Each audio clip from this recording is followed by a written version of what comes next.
Video sekali ini agak sedikit berbeda, di mana saya coba tampil sedikit di depan, di mana saya ingin menjelaskan opsi-opsi yang bisa kita peroleh dari beberapa video yang sudah saya bikin, seperti video masalah mesin penghancur batu yang dari jet pump ya, kemudian video pengolahan emas tanpa air raksa, tanpa merkuri, tanpa cyanida. Video pertama mulai dari masalah gelundung, video kedua masalah slus, video ketiga blue bolt, video keempat smelter, video kelima couple pelation, dan video keenam pemurnian. Nah, dari beberapa video tersebut kita dapatkan minimal kira-kira ada 5 opsi. Opsi apa saja? Kita lihat video berikut.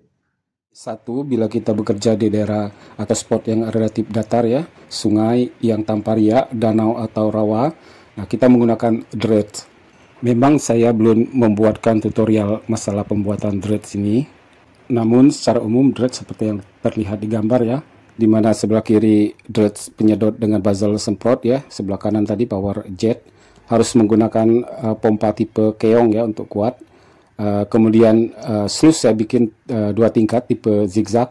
Memang secara khusus saya juga belum pernah membikinkan tutorial pembuatan sluice tingkat ini. Namun prinsipnya sama saja dengan sluice yang kita jelaskan pada olah emas tanpa air raksa, tanpa cyanida bagian 2, yaitu pembuatan sluice. Prinsip dan cara kerjanya sama, cuma bentuknya aja yang beda. Ini kita bikin 2 tingkat. Kemudian umpama kita mendulang hasil dari sluice itu secara manual, jangan lupa sebelum kita dulang tetap kita kasih sabun cair ya, gunanya untuk memecah water tension atau ketegangan air.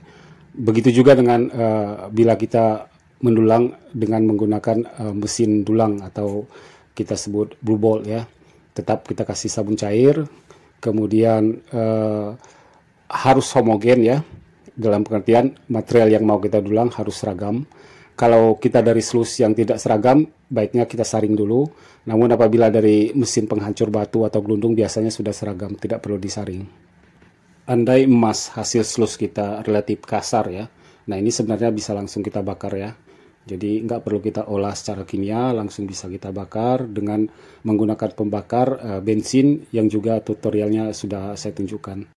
Opsi 2 adalah bila kita bekerja di spot yang relatif terjal ya, mungkin berbukit, di mana banyak terdapat jeram-jeram air ya, sehingga kita bisa saja tidak menggunakan mesin dredge ya, itu tadi mesin dredge tidak kita pakai, walaupun kita punya konsekuensi untuk memasukkan material, akhirnya kita terpaksa manual seperti ini ya, masuk ke sluice manual, kita taruh di atasnya. Umpama dari sluice kita dulang manual tadi ya, dan hasilnya kasar, itu bisa kita langsung bakar. Namun apabila umpama kita dulang dan ternyata hasilnya itu relatif halus ya, sulit kita untuk tangkap atau pungut ya, mau emas tadi harus kita lebur dengan fire AC metodenya ya. Nah, penjelasan ini juga sudah, bagaimana cara membuat tungku bakarnya, apa saja plug yang harus kita siapkan juga sudah saya jelaskan. Termasuk pembuatan ini ya, burner atau blendernya. Nah, setelah kita lebur ya, kita smelting, nah, kita angkat juga. Ini penjelasannya masalah tang untuk mengangkat crucible, kemudian tang cepit untuk crucible sendiri sudah saya jelaskan. Setelah kita tuang ya, kita tunggu nanti kita tuang di cetakan piramid terbalik ya, dimana nanti semua material berat akan terkumpul di bawah dan material yang ringan dari selak terkumpul di atasnya. Kemudian kita pisahkan secara kimia ya, penjelasannya juga sudah ada di tutorial olah emas semua. Nah, kemudian hasil olah kimia detailnya nanti lihat lagi di videonya. Kita saring ya, kita bilas dengan air, baik itu untuk perak yang kita pisahkan maupun emasnya. Setelah kita dapatkan perak dan emas, masing-masing sudah bisa kita bakar. Opsi 3 ya, anggap Anda mempunyai urat atau batu emas jenis petsite ya. Ini biasa ada di jalur emas, dia relatif bagus. Nah, itu bisa langsung dipecahkan dengan mesin penghancur ya. Videonya ada di video Adetas aku juga, bisa dilihat. Nah, gunakan yang mes 100 saja. Jadi tepung ini nanti kisarannya 149 mikron ya, atau 0,1 mm ukurannya, 0,149 mm ukurannya. Kemudian Anda setelah dihancurkan Anda dulang ya, jangan lupa sabun. Kemudian setelah didulang ini bisa langsung dibakar ya. Untuk flux segala macam Anda lihat lagi di video pengolahan emas tanpa air raksa, tanpa cyanida bagian smelter. Leburan dari smelter ya, nanti kita cetak di piramid terbalik. Setelah dicetak dapat base metal ya, atau logam dasar. Nah, logam dasar juga tetap diolah dengan proses coupling ya. Untuk proses coupling sendiri bisa dilihat di video bagian kupel ya, pembuatan kupelnya sendiri dan cupellation. Hasil dari cupellation ya kita masak ya secara kimia dengan nitrit. Video detailnya juga Anda bisa lihat di bagian pemurnian ya, termasuk cara filter, pemisahan logam, kemudian pengambilan emas dan sebagainya, ada di video bagian pemurnian. Perak dan emas yang sudah dibilas beberapa kali sudah bisa langsung kita bakar untuk memperoleh logamnya.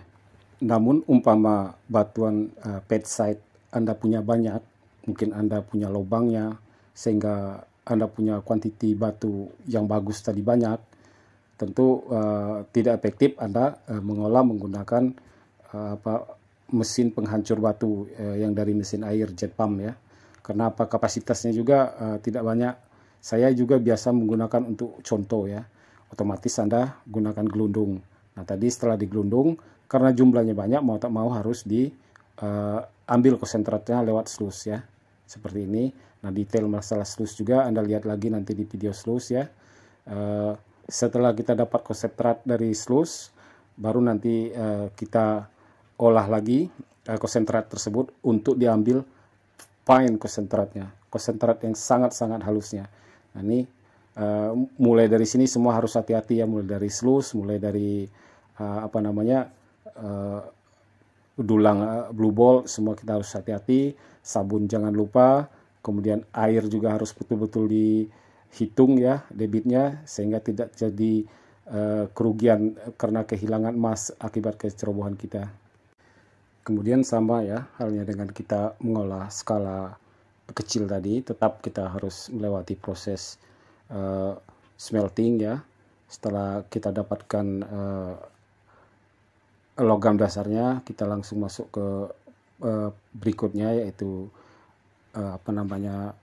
cupellation. Dari cupellation masak kimia, setelah dibersihkan, difilter, dibilas, langsung dibakar. Nah opsi 5 ini kebetulan Anda punyanya batu yang jelek ya, setipe Nagia Guide ya, kemudian seperti kuarsa Knerite ya, dia kadar emasnya tidak begitu tinggi, otomatis kita harus benar-benar liberasi dengan gelundung secara baik, dan juga tetap harus dalam jumlah yang besar. Menggunakan banyak gelundung, otomatis akhirnya kita terpaksa menggunakan sistem cyanida untuk melarutkan logam yang dalam jumlah besar tadi. Kita mainnya tong-tong besar akhirnya untuk mendapatkan angka-angka keekonomisan dalam pengolahan emas. Ini contoh reaktor leaching ya, 250 liter, menggunakan kompresor dari kulkas bekas, kemudian penggerak atau pengaduk mesin cuci, motor mesin cuci bekas juga ya. Nanti tutorialnya kalau memang saya ada kesempatan akan saya tunjukkan bagaimana cara membuat reaktor untuk leaching ini.